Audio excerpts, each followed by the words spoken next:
Hi,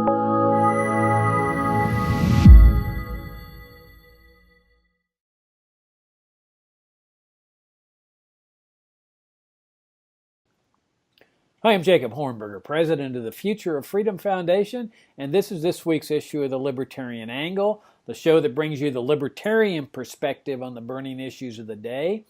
And if you'd like to know more, come to our website at fff.org. I'm joined as I am every week by my co-host of the Libertarian Angle, Richard Ebeling, who teaches economics at the Citadel. Richard, good to see you again for another round of Libertarian Angle. It's good to see you too, and our viewers and listeners who are joining us. And we have an interesting topic again for our audience, I believe. Yeah, you couldn't get much more burning as far as burning issues are concerned than trade and immigration. And so we're going to unite those two issues since both of them are on the front burner here. We've got tariffs and trade wars taking place. You've got immigration controversies with the separation of the children of illegal immigrants that the Trump administration is engaged in or has been engaged in. And Richard, for you and me, going back many years, almost to the start of FFF 28, 29 years ago, trade and immigration have always been sort of one issue for us. You know, I know that some people separate them out, where trade is one aspect and people favor free trade, and then immigration is another aspect, and some of them favor immigration controls. For you and me, it's all been one and the same thing. The complete opening the borders, the free market, economic liberty, free movements of goods, services, and people. In fact, one of the first books we published, as you'll recall, you were from the very beginning the vice president of academic affairs for FFF when we first got started. You were doing a monthly article, and that continued for many years, all the way to the time you became president of the Foundation for Economic Education. And one of the first books we published here was The Case for Free Trade and Open Immigration. That is, you can still be bought on Amazon and on our website at fff.org. So I thought, well, okay, this is a nice opportunity to talk about both issues. And let me start out by saying that there's one common feature of both of these things taking place, both in the area of trade and the area of immigration, and that's chaos. I mean, I don't think anybody can deny that that is the common denominator right now.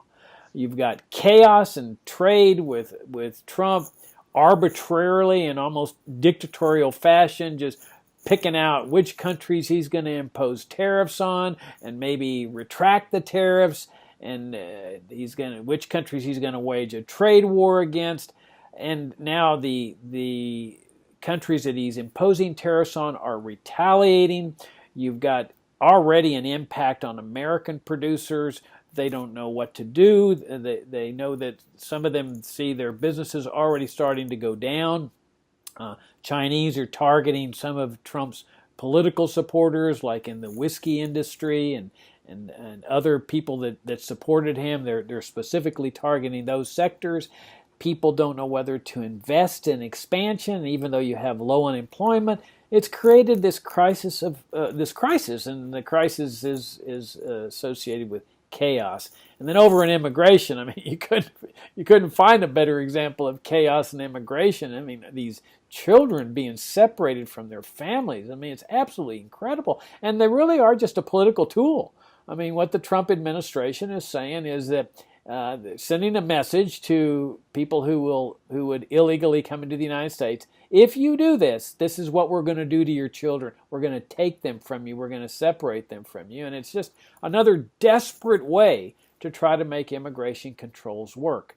And so, you know, but you've had this chaos for decades in immigration. I mean, I've seen it ever since I grew up down on the border in Laredo, Texas. I mean, you always have immigration chaos. And why is that? Well, because this is just socialist central planning. You've got socialist central planning in the trade area, where Trump is the socialist central planner. He's deciding which countries are going to pay tariffs and which ones are not. And then you've got this socialism in central planning, where the government is deciding, you know, how to allocate the number of immigrants from each country, when really the market should be doing this. So you have this huge black market forming in immigration with smugglers that are charging and receiving $12,000 to smuggle a person in. All this is a result of this socialized central planning system of immigration controls. This is what Ludwig von Mises called planned chaos. That the chaos doesn't come from the free market. This is the exact opposite of the free market, both in trade and immigration, and the result is chaos. What do you think, Richard? Well, maybe I can add to your comments by, as I try to often do, put this in sort of like an historical context. And let's start with the Declaration of Independence of July 1776. We're all familiar with the opening words of the Declaration. We hold these truths to be self-evident. All men are created equal, endowed with these inalienable rights of life, liberty, and the pursuit of happiness. But what most Americans either never have taught to them or forget after they've been in school, if they still learn about the Declaration of Independence, are the enumerated grievances that make up the body of this document that the Founding Fathers signed in Philadelphia in July of 1776. And among two of those grievances are that the British government has imposed restrictions and barriers to two things. Freedom of trade. Great Britain was operating a system of what was called mercantilism, the 18th century system of government central planning, of not only domestic production, wages, prices, but rules and restrictions, subsidies, bounties, barriers to what could be exported from the British Empire to other parts of the world, and what could be imported into the British Empire and from other parts of the world. And therefore, what goods and services could be brought into the American colonies and which could be exported out. The Founding Fathers in the Declaration declare that this is an intolerable infringement on their economic freedom to buy and sell to whom and from whom whoever they found advantageous to improve their own economic circumstances. So in the Declaration is an appeal to end economic regulations of international trade. The second is that among the enumerated grievances is the complaint that the British government is limiting immigration into the 13 colonies. The British government is attempting to limit the number of people who can move to the eastern seaboard of what we now call the United States, which then compose the 13 colonies. Goods control and people control. That is what they were opposing. They were advocating free movement of goods and free movement of men. That became and was the classical liberal, what we sometimes refer to as the libertarian ideal of the second half of the 18th century and through all of the 19th century. Indeed, when the Napoleonic Wars ended in 1815, the great movement in Great Britain at that time was to establish an anti-Corn Law League, basically a free trade organization, to call for the abolition of all trade restrictions on the importation or the exportation of any type of goods and services, manufacturing or agriculture, between Great Britain and the rest of the world. And they achieved most of that with the abolition of particularly the agricultural restrictions in 1846. But matching that, Jacob, is that in the decades after the defeat of Napoleon in 1815, after what had been, for that time, a world war, France fighting all of the other major countries in Europe on and off for almost a quarter of a century, one of the radical reforms in Britain, in France, in Holland, and so on, was the abolition of passports. Passports had been a means of government controls of who could enter their country and who would be allowed to leave their country for purposes of national security and times. But the liberal ideal was that freedom means the autonomy of the person to choose freely where he will live, where he will work, where he will travel, without restriction or restraint. And therefore, it is a highlight that by the middle of the 19th century, virtually all passport and visa controls were abolished. Indeed, as one economic historian said, even in the late 19th century, there were only two countries that had passport controls anymore: Imperial Russia and the Turkish Empire, the Ottoman Empire. And as he amusingly says, who'd want to go to Russia anyway?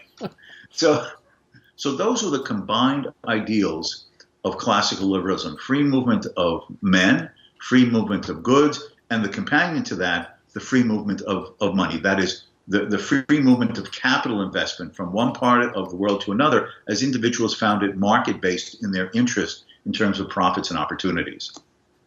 That has now been reversed. It began in the late 19th century with the first immigration restrictions against the Chinese in the 1880s, then extended in the years after the First World War to limiting people from various parts of Europe, especially Eastern Europe. And then it just grew as a spider's web like that, of restraints and restrictions on the free movement of people. And of course, now there's always been this undercurrent of government intervention and regulations and favoritism into the domestic economy, that is, the production and sale of goods and services. So America has always gone through the 19th century and into the 20th century in this sort of roller coaster of high tariffs and trade restrictions, low tariffs and trade restrictions, because of this tension of being a free enterprise country, but government viewing that in the national interest, it has to regulate, control, restrict to serve the national economic betterment of the country through central government intervention. This, of course, has all been reinforced. Trade restrictions and people restrictions on the free movement of people due to the welfare state. Once you have a regulated economy in the welfare state, then surely it becomes the responsibility of the government, I use that surely in quote marks, but to determine who may enter the United States, who may be eligible to work, to receive a redistributive welfare benefits from the state at the taxpayer's expense of the population as a whole. Once you have the welfare state and the interventionist regulatory economy, it is almost inevitable that there will be growing pressures and demands and insistences upon control of goods and control of people. And that is the problem we face today. The more heavy-handed and regulatory and controlling and intrusive the federal government becomes, the more likely it is, and we have seen this, the growing intensity for demands on trade restrictions and barriers to the free movement of people into the United States, who want nothing more than what many other generations of immigrants wanted: a second chance to make a better life for themselves and their families. There was a reason that we were called the melting pot of people. Many ethnicities, many religions, many different cultures, many different languages. Certainly there were prejudices and bigotry by individuals or certain segments of the population, but the Constitution was uphold of an equality of impartial rule of law, so that there were no restrictions on people coming here and living as they wanted, practicing the faith that they chose, and looking for economic avenues as best they could in free association with others. But again, once you have the regulated economy and the welfare state, the control of people and goods in and out of the United States becomes inevitable. And that is what we are seeing more and more. Yeah, I'm glad you started with the Declaration of Independence, because we're getting ready to celebrate that on the 4th of July. And I think every American really needs to do some soul searching on the Declaration because of those words. How many people really agree with them? Where Jefferson says, every man, every person has these fundamental, natural, God-given rights of life, liberty, and the pursuit of happiness. Now, notice that Jefferson's not saying these are rights of Americans. He's saying these are rights that adhere to every single person in the world, including Mexicans, El Salvadorians, Hondurans. Now, how many Americans really agree with that statement? Because really what all these immigrants are doing that are coming to the United States they're exercising these rights. They're exercising the right to life, to sustain your life through labor, through voluntary exchange, by going to work for someone else who's willing to hire you, another private person. They're exercising the right to pursue happiness. This is the way they are seeking happiness, to leave their country, to come to a different country to better their lives.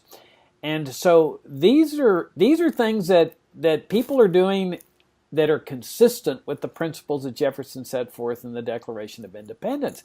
And so it's not surprising that from, as you point out, from the time the Constitution calls the federal government into existence all the way into the early part of the 1900s, there were no immigration controls.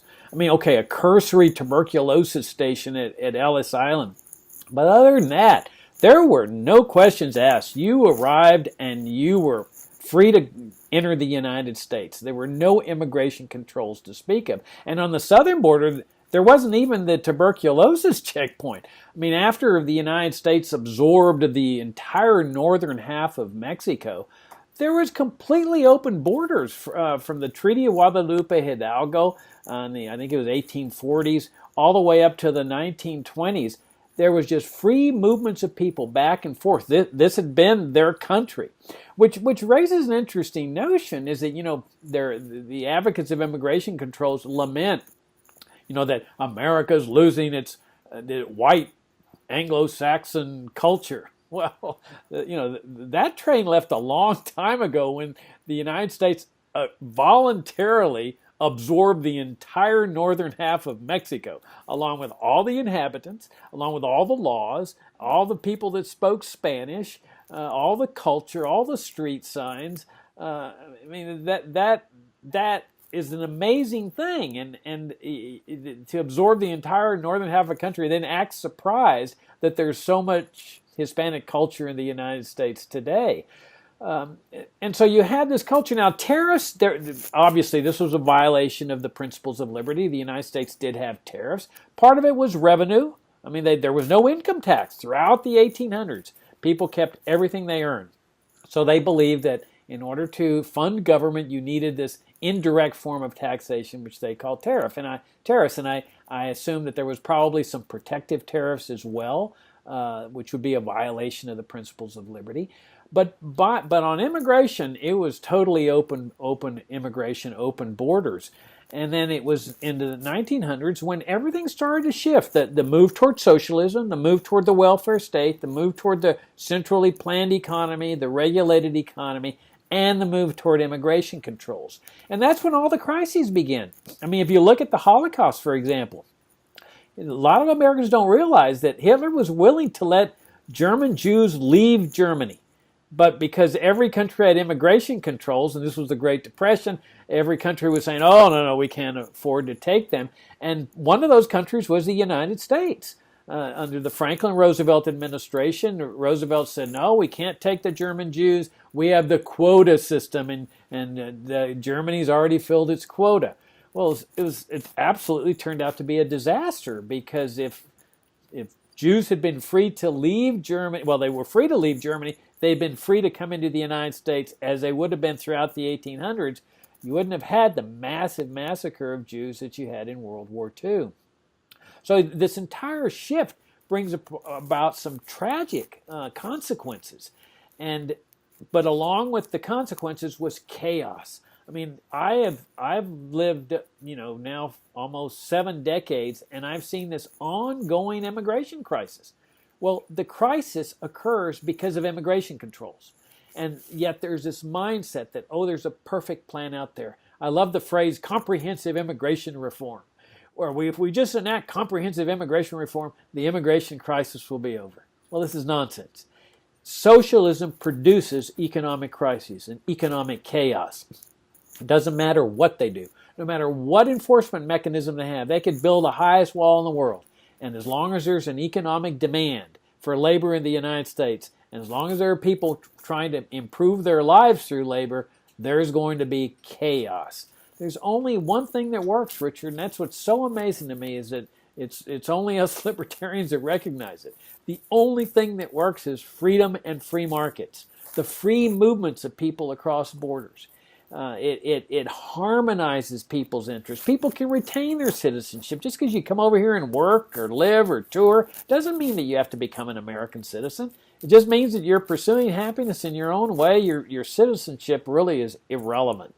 Now, let me make one final remark. It's often said that illegal immigrants are invading the United States, that they're violating people's rights. This is nonsense. Simply because a person crosses a political boundary doesn't mean that he's violating anybody's rights. I mean, how do we know this? Because every day people cross political boundaries within the United States, and they're not violating anybody's rights. When somebody from Maryland crosses the Potomac River and comes into Virginia, the very act of crossing the border, crossing the river, doesn't mean that he's violating anybody's rights. He's not violating anybody's rights. He's simply crossing a political boundary for whatever reason, to come in for shopping or touring or working or investing or opening up a business.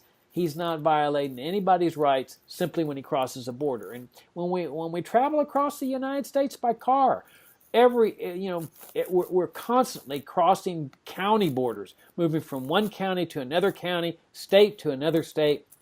We're not violating anybody's rights. An international boundary is no different. If you're not violating anybody's rights by crossing a state boundary, you're not violating anybody's rights by crossing the Rio Grande or any other government boundary.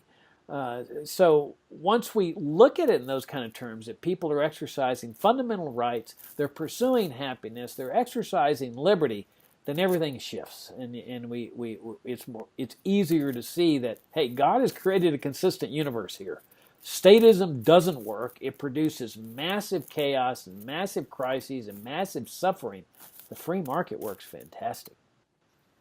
Well, I'm afraid, Jacob, this is where I have to draw the line and we have to part company. I moved to South Carolina about 4 years ago. And I've noticed that since then, there has been this growing influx of lefty, commie, progressive pinkos from the Northeast and the Midwest that are undermining a more freer South Carolina culture.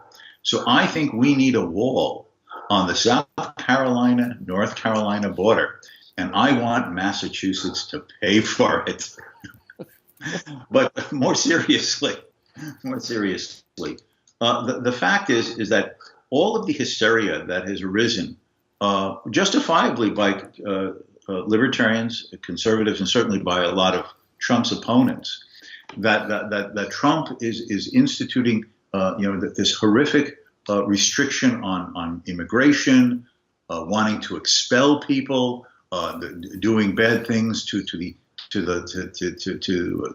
disruption of the lives of families. The fact is that you mentioned Mexico.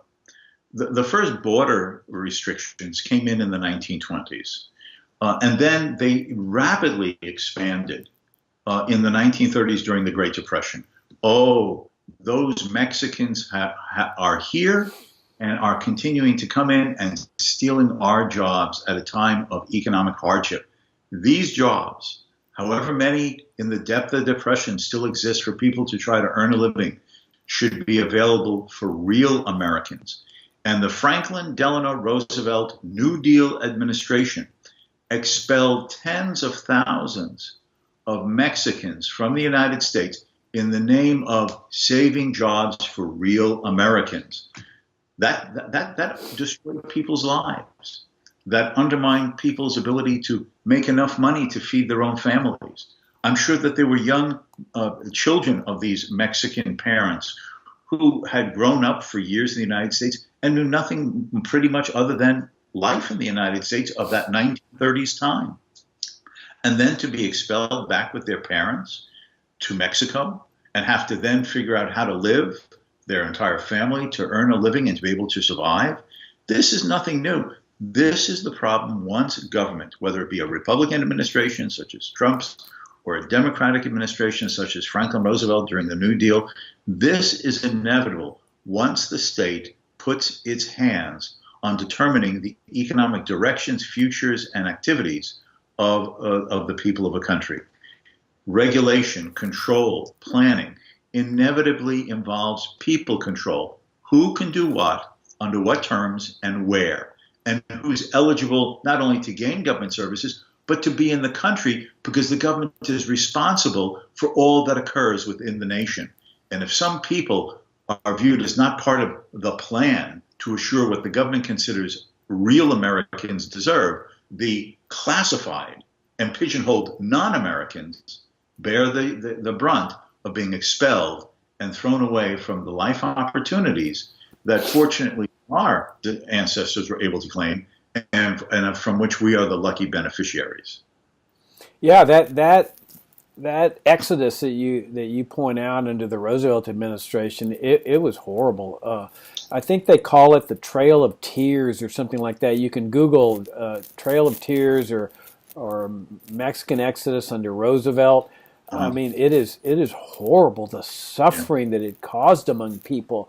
I mean, as people were departing in these old jalopies and saying goodbye to family and friends, and they had been here for decades. They weren't American citizens, but like nobody cared before that they retained their citizenship, their Mexican citizenship. They would come up here and work, and like it was okay. I mean, nobody gave it much thought.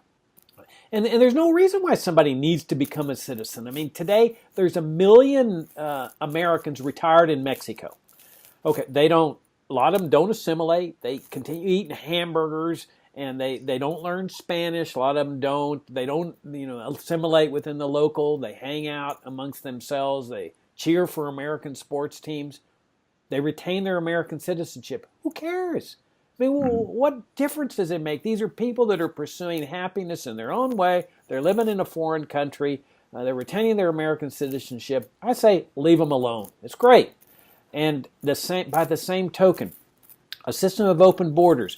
Mexicans can come up and they can tour and they can visit and they can open up businesses. They retain their Mexican citizenship. If they want to apply for American citizenship, fine. Whatever regulations you want to put on for citizenship, fine. But it's not necessary to the libertarian idea of free movements of goods and services and people.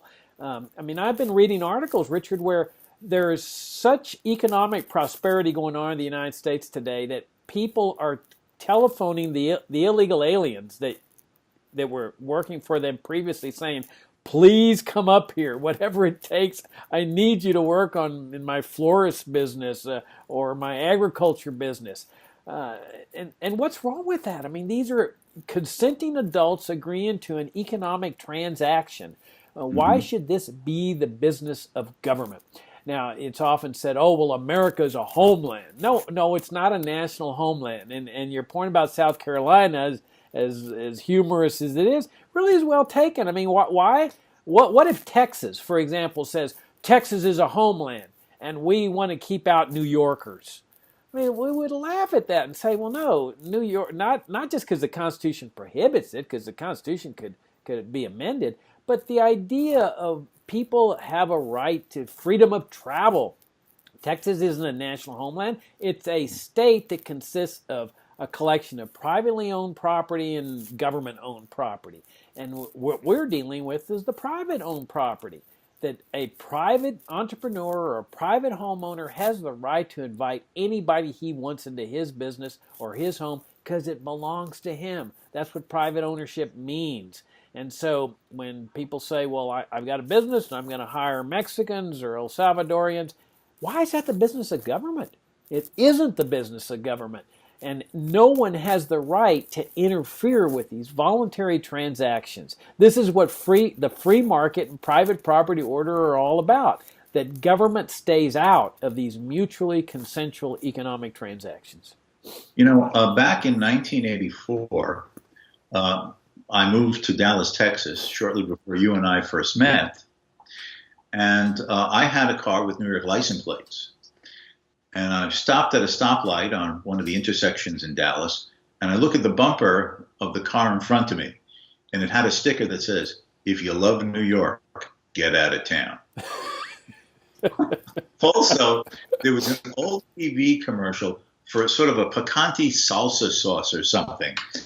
And the scene of the commercial is you have like these wranglers out on the country, like a Texas ranch, around the fire, and Cookie has been preparing, the cook has prepared the meal, and one of them holds up this can or jar of picante salsa sauce and says, picante. And then they look at the label and says, made in New Jersey. Get a rope. Get a rope. If I hang the cookie, it's a product from New Jersey.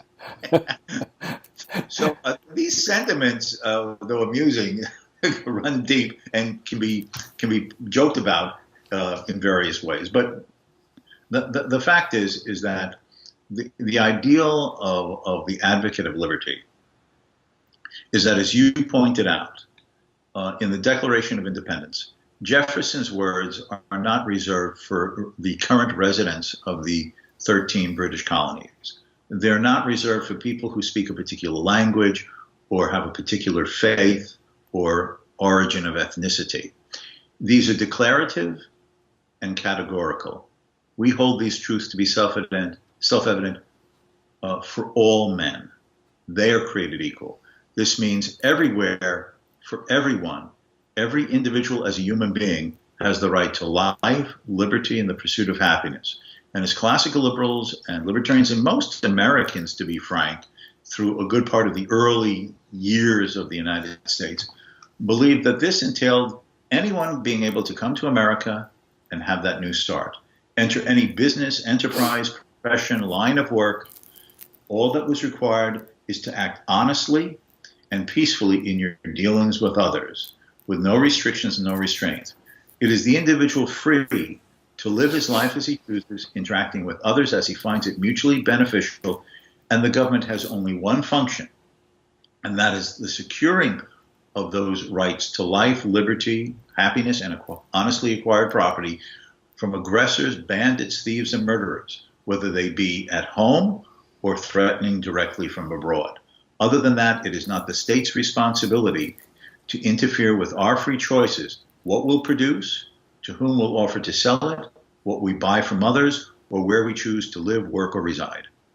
Yeah, well put. I'm tempted to wrap up the show on that fine note, but you made me think about another sign down in Texas.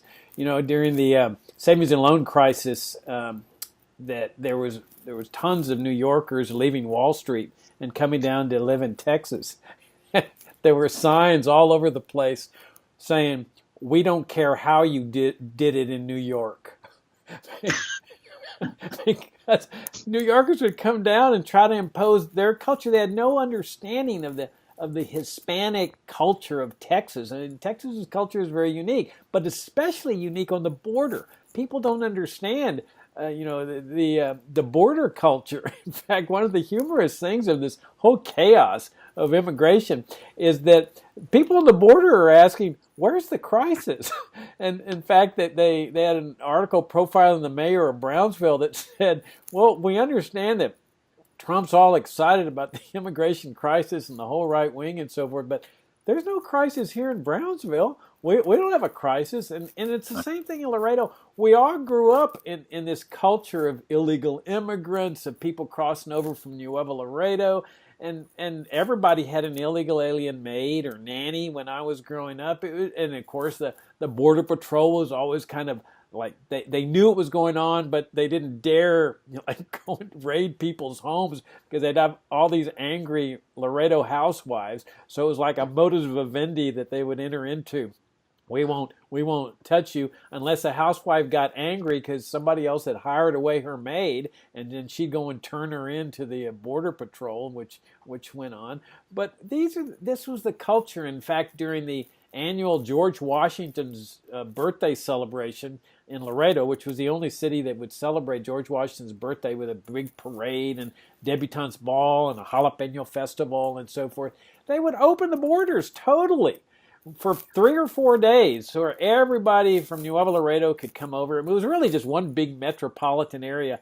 But back then, before the big war on terrorism and all this stuff, they would just open the borders and people would flood into the town and enjoy the parade. And it's like nobody really cared. There wasn't this sense of, oh my gosh, they're invading America. I mean, and it kind of gave you a sense of what life is really supposed to be all about. It's the harmonization of people. People getting together for mutual gain, mutual interest, and you don't have all this fear that, oh my gosh, we're being taken over. And it all goes back to, as you point out, fundamental rights and the proper role of government. What should be the role of government in a free society? And it certainly should not be controlling and regulating people's pursuit of happiness. Well, I'll just mention one other thing on this thing. Shortly after my wife and I moved down here to the Charleston, South Carolina area, we found that there was a local park that had an enclosed dog park area. So we're there maybe the first or second time, and my wife starts talking to a few of the other dog owners. And one woman tells my wife, "Oh, you recently moved down here from Michigan. Oh, you're going to hate it down here." My wife said, but why? And this woman had moved from New Jersey, okay? Down here, they have no sense of all the good things that government can do for people. They oppose these things. We have to change it. And my wife just looked at it and says, "I think I will be a traditionalist and prefer that type of status quo to stay." Yeah, you're almost making a case for immigration controls because immigrants bring in dangerous ideas. But Richard, isn't that part of what a free society is? Nobody ever says that freedom isn't dangerous, but it's exciting. I mean, there's a dynamism that comes with freedom. And part of that dynamism is the idea of new people coming in and shaking things up and bringing vitality to a country and bringing energy and prosperity. And that has really been the history of open immigration, not only here, but also like in Argentina when they were copying the United States and had a system of open immigration, and they were booming until the socialist regime of Perón comes in and everything changes. Yeah, just as an addendum to what you just said about the vibrancy of the exchange and openness to ideas, the feeling often is that the wrong ideas are going to flood the United States. Collectivist ideas, socialist ideas, welfare statist ideas. That fear shows a psychological weakness and defeatism, that the ideas of liberty, our notions of freedom, do not have the capacity to compel, persuade, or influence people away from statism. If you believe that your ideas do not have the power to win over minds for liberty, then we have lost the path to reversing this trend. Right, and if you use statist ideas because you're afraid that freedom might bring statism, you're kind of defeating the purpose too. Absolutely. So on that note, we'll wrap it up. Richard, as always, greatly enjoyed the conversation. If you'd like to know more about FFF, come and visit us at fff.org. Get my daily blog and Richard's weekly article. And Richard, greatly enjoyed the visit. Until next time. All right. Thank you all for tuning in, and we'll see you next time.